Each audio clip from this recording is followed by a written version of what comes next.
Alhamdulillahilladzi lam yattakhidh walada wa lam yakul lahu syarikun fil mulki wa lam yakul lahu waliyyun minadh dhulli.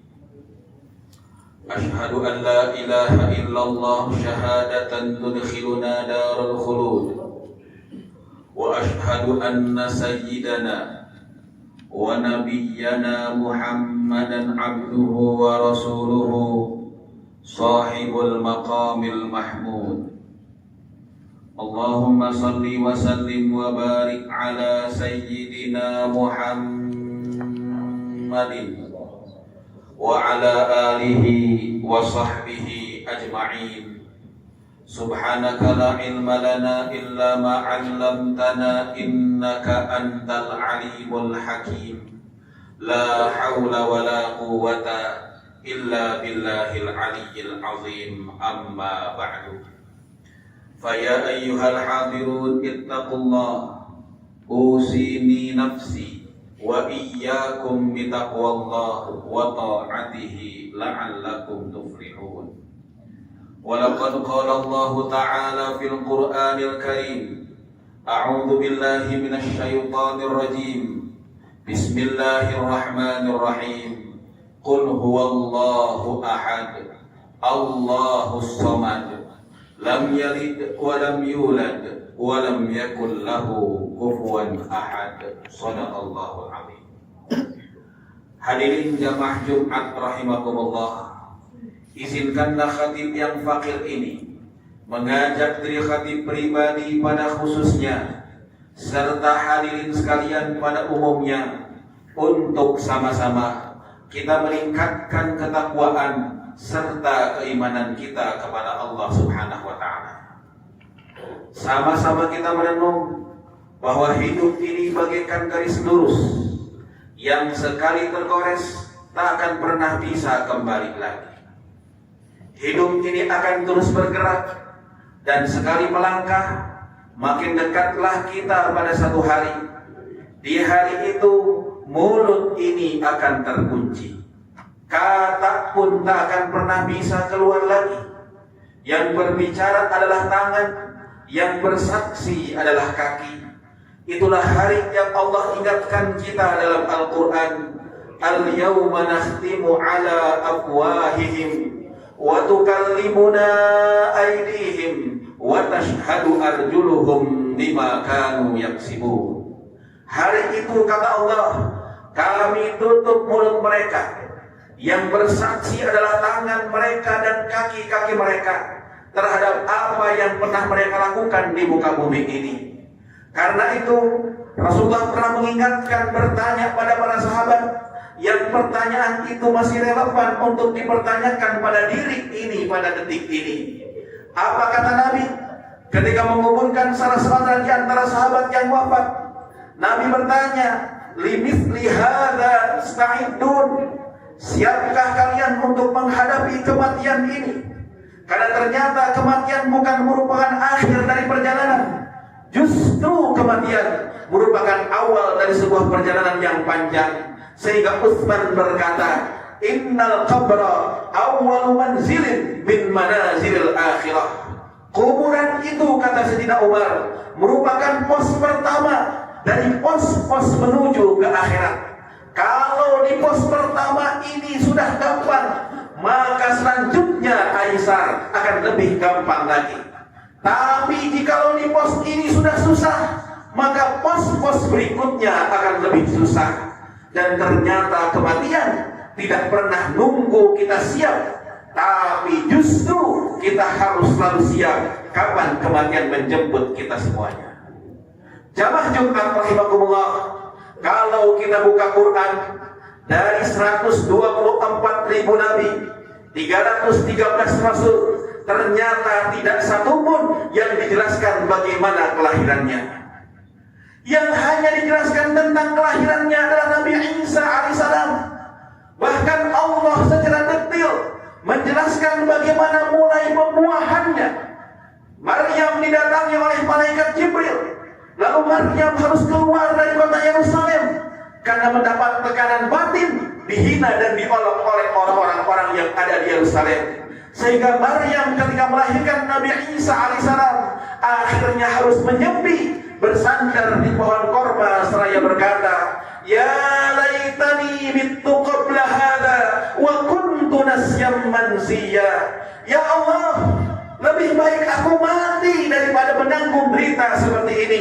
Sehingga kalau aku meninggal dunia, aku tak akan pernah diingat dan pasti dilupakan oleh orang-orang. Mohon maaf, ungkapan ini bukan ungkapan keputusasaan dari seorang Maryam yang merupakan wanita solehah. Tapi Maryam merasa sedih gara-gara dia melaksanakan perintah Allah. Ternyata fitnah muncul. Banyak orang yang akhirnya yang tidak punya dosa justru punya dosa pada Maryam dengan mengguncingkannya. Maryam orang yang soleh, sehingga melihat manusia dengan pandangan rahmat, dengan pandangan kasih sayang. Dia tidak mau orang berbuat dosa karena dia orang punya dosa karena apa yang dia alami. Sehingga dia katakan, wa kuntu nasyam mansiya fa aja'ahal makhadu ila jiz'in nakhlah. Akhirnya tatkala perut Maryam makin buncit, sakit untuk melahirkan datang, Maryam pun bersandar di pohon korma. Lalu Maryam membutuhkan makanan dan minuman untuk dia melahirkan. Allah SWT ternyata tidak pernah memberikan rezeki langsung ke mulut manusia. Maryam yang merupakan pilihan Allah untuk mengandung Maryam tidak disuapi oleh Allah SWT. Tapi Allah perintahkan, wa huzzi ilaiki bijiz'in nakhlah tusaqit alaiki rutaban janiyya. Maryam, kalau engkau lapar, engkau haus, kau butuh makanan, engkau bersandar di pohon korma, goyangkan pohon korma tersebut. Kalau sudah goyang, tusaqit alaiki rutaban janiyya, maka rutab korma basah akan jatuh. Itulah ternyata segala sesuatu harus ada usahanya. Tapi usaha pun tidak cukup karena harus dibarengi dengan doa kepada Allah Subhanahu wa taala. Jamaah Jumat rahimakumullah, lihatlah ternyata menurut surat Maryam ini, Nabi Isa dilahirkan oleh Maryam saat korma sedang berbuah. Rutab korma basah hanya ada di musim panas, bukan di musim dingin. Maryam melahirkan Nabi Isa di bawah pohon korma. Ternyata itulah konsep Al-Quran yang menjelaskan detail. Kalaupun ada yang berbeda pendapat dengan konsep Al-Quran ini, silahkan dengan pendapatnya dan tidak boleh kita memaksakan mereka. Saudara-saudaraku, andai kata kita datang ke kota Yerusalem, kota yang merupakan tempat kelahiran Nabi Isa versi bukan Al-Quran, ternyata di halaman gereja kelahiran Nabi Isa alaihissalam ada sebuah masjid yang dinamakan Masjid Umar bin Khattab radhiyallahu anhu. Masjid ini tidak diperbesar, tetap kecil seperti semula, tapi tempat berada di pintu keluar gereja. Kenapa kau di pintu keluar gereja ada masjid? Imam As-Suyuti dalam Tarikhul Khulafa menjelaskan, Sayyidina Umar bin Khattab melakukan ekspansi pada masa khilafahnya. Salah satu ekspansinya adalah ke Syam, ke Romawi. Syam ditundukkan, lalu belok ke Palestina. Palestina ditundukkan tanpa ada peperangan, sehingga Umar bin Khattab langsung mendapatkan baik. Saat Palestina ditundukkan, uskup yang menjadi wali kota Palestina menyuruh Sa'ad bin Ubadah untuk memanggil Umar untuk menerima kunci di Old City of Jerusalem. Umar datang melihat tempat Rasulullah Mi'raj di Masjidil Aqsa. Lalu Sayyidina Umar dibawa ke beberapa tempat. Salah satunya adalah ke kota Yerusalem. Ditunjukkan oleh uskup tentang tempat kelahiran Nabi Isa versi mereka. Umar masuk melihat tempat tersebut. Saat Umar masuk ke dalam tempat tersebut, waktu zuhur datang. Sayyidina Umar bin Khattab bingung mau sholat di mana. Uskup berkata, Umar, kami siapkan di dalam gereja untuk sholat. Kami bersihkan gereja ini untuk engkau sholat. Umar masuk ke dalam gereja, tapi Sayyidina Umar tidak jadi sholat di dalam gereja. Umar keluar sholat di halaman gereja. Setelah sholat, uskup bertanya, "Wahai Umar, kenapa engkau sholat di luar gereja? Bukankah di dalam gereja kami siapkan untuk sholat engkau?" Sayyidina Umar Ibn Khattab menjawab dengan satu ayat dalam surat An-Naml, "Innal muluka idza dakhalu qaryatan afsaduha wa ja'alu a'izzata ahliha adillah." Uskup, andai kata saya sholat di dalam gereja, kami ini adalah yang menang perang. Saya ini adalah pemimpin pasukan yang menang perang pada kesempatan ini. Kalau seandainya saya sholat di dalam gereja, saya khawatir tentara saya, anak buah saya salah paham. Karena melihat Umar sholat di dalam gereja, mereka bisa jadi salah paham, meruntuhkan gereja ini, merubahnya menjadi masjid.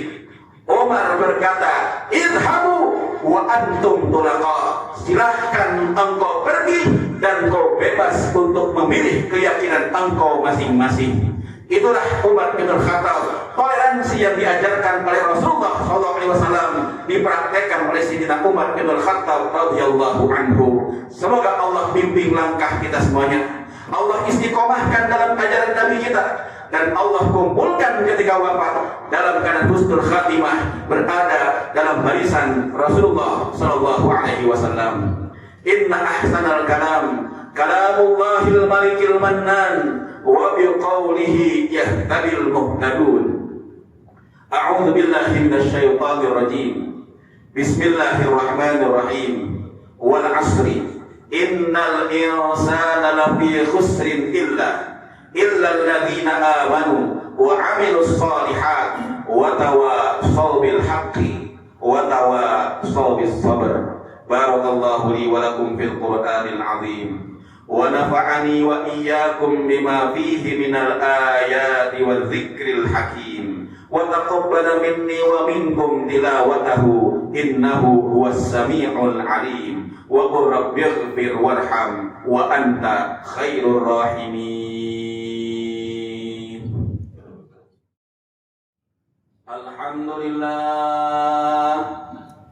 Alhamdulillah hamdan katsiran kama amar. Ashhadu an la ilaha illallah wahdahu la syarika lah irghaman liman jahada bihi wa kafar. Wa ashhadu anna sayyidana wa nabiyyana Muhammadan abduhu wa rasuluh sayyidul khalaiqi wal bashar. Allahumma salli wa sallim wa barik ala sayyidina Muhammadin wa ala alihi wa sahbihi ajma'in. Faya ayyuhal hadirun ittaqullah, usini nafsi wa iyyakum bitaqwallahi wa ta'atihi la'allakum tuflihun. Wa laqad qala Allah ta'ala fil Qur'anil Karim, a'udzu billahi minasy syaithanir rajim. Innallaha wa malaikatahu yusalluna 'alan nabi ya ayyuhalladzina amanu sallu 'alaihi wa sallimu taslima.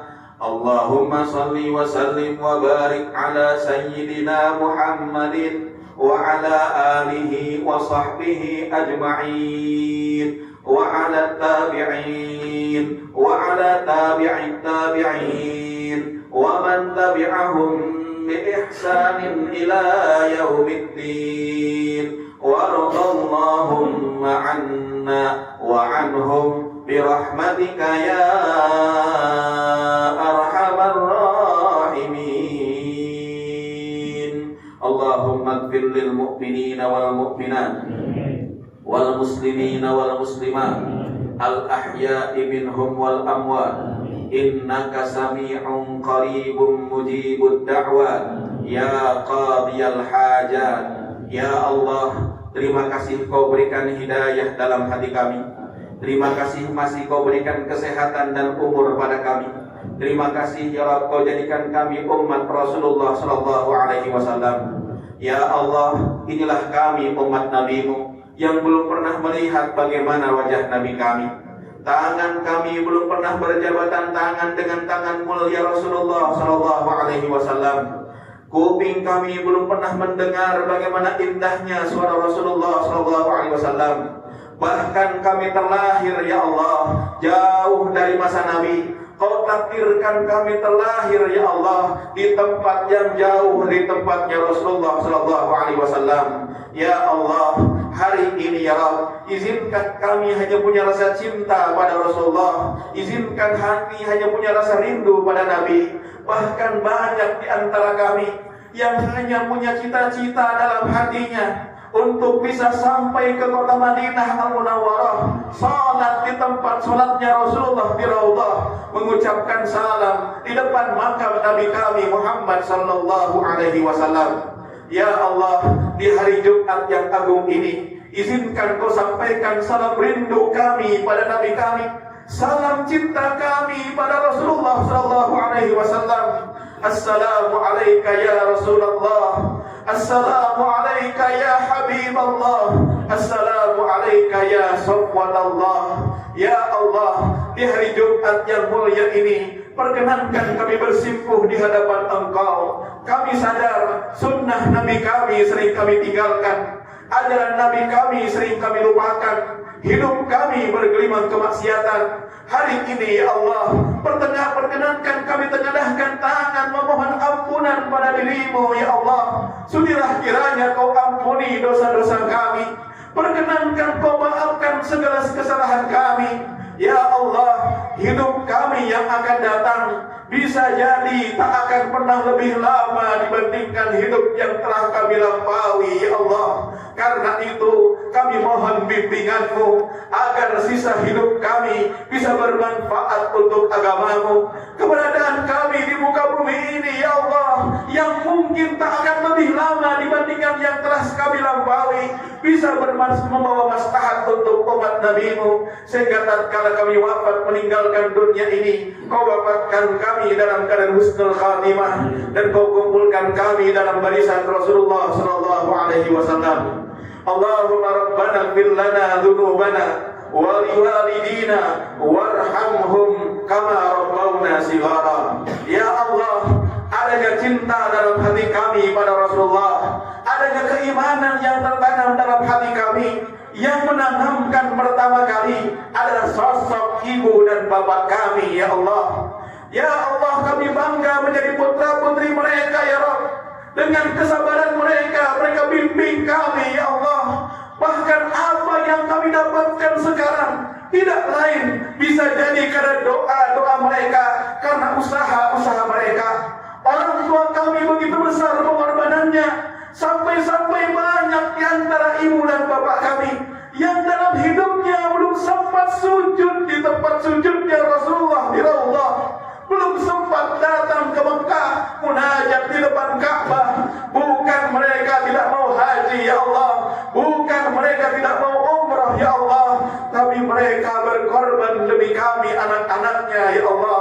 Dengan sabarnya ya Rabb, ketika kami kecil, mereka dengan sabar membangunkan kami subuh. Bahkan satu subuh ketika kami susah bangun, tiba-tiba bapak kami datang dengan cipratan air ke muka kami ya Allah. Saat diciprati air, kami marah pada orang tua kami. Sekarang kami rasakan, kalau bukan karena cipratan air bapak kami, bisa jadi tak akan pernah ada keimanan dalam hati kami ya Allah. Di hari Jumat yang mulia ini, izinkan kami munajat untuk kedua orang tua kami, khususnya yang telah tiada meninggalkan dunia ini. Kami mohon padamu ya Rabb, jadikan kubur mereka raudhah min riyadil jannah. Ya Allah, orang tua kami yang masih ada, mereka sudah tua dan kadang-kadang sakit-sakitan. Kami mohon padamu, izinkan Kau jadikan sakit mereka kafarat akan dosa-dosa mereka ya Allah. Andai satu hari nanti Kau wafatkan orang tua kami, tak kuasa kami anaknya menolak, namun izinkan kami meminta pada Engkau Zat yang Maha Mendengar, sudilah kiranya Kau wafatkan orang tua kami dalam keadaan husnul khatimah. Allahumma a'izzal Islam wal muslimin wa ahlikil kafarata wal musyrikin, dammir a'da'aka a'da'ad-din wa aqli kalimataka ila yaumiddin.